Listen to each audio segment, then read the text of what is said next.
అమ్మా వినండి, ఈరోజు అమ్మవారి యొక్క దివ్యమంగళ స్వరూపము గాయత్రీదేవి.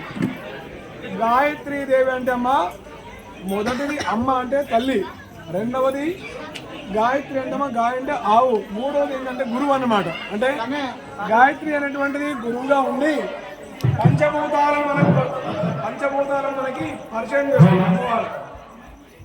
ఎలా పరిచయం చేస్తుందంటే గాయత్రి అమ్మవారికి 5 ముఖాలు ఉంటాయి అన్నమాట. పంచభూతాలు కూడా 5 కాబట్టి అందులో మొదటి అవతారము అమ్మవారి యొక్క మొదటి వర్చస్సు సూర్యనారి. అంటే అమ్మవారి యొక్క అవతారం ఎలా ఉంటుందంటే బంగారు ముఖం ఉంటుంది. రెండవది అమ్మవారు మూడవది ఉంటుంది. ఇక 5వది అమ్మవారు అద్వితీయమైనది, ఆధ్యాత్మికమైనది కాబట్టి అమ్మవారు వాయువేగంలో గాయత్రి పరబ్రహ్మణ్యం అంటారు. అమ్మవారికి అత్యంత అద్భుతమైనటువంటి చూడడానికి రూపలావణ్యాలు ఏమీ లేవు. మీకు సదృశ్యమవుతుంది.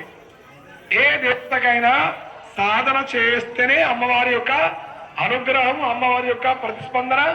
అమ్మవారు విశ్వామిత్రుడైనటువంటి మహారాజు ఉన్నటువంటి వాడు, ఆయన క్షత్రియుడు. ఒకనొక సమయకాలంలో తను వేటకు వచ్చినప్పుడు ఆ యొక్క వనములో సైనికులందరూ అలసిపోయి మరి తెచ్చుకున్నటువంటి అన్నప్రసాదాలు అయిపోతాయి అన్నమాట. అయిపోతే మన చోట తిరిగే వసతి కంటే ఒక చోట వశిష్ఠమాముని యొక్క ఆశ్రమం ఉంటుందన్నమాట అమ్మవారిది. అందులో అమ్మా మీరు వింటారా, వశిష్ఠమాముని యొక్క ఆశ్రమం ఉంటుందన్నమాట.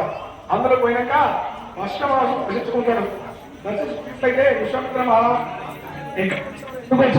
అంటే మా సైనికులు చాలా అలసిపోయారు, సరే చెప్పి వారి సైనికులు వచ్చి భోజనాలు ఉపయోగిస్తాడు. అటువంటి సమయంలో వారు వెళ్ళి మన యొక్క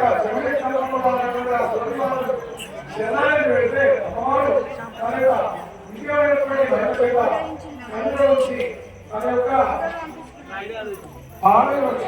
క్షీరమైనటువంటి స్థానం నుంచి అనేకమైనటువంటి ఆ యొక్క వేలాది సేవలు సరిపోయే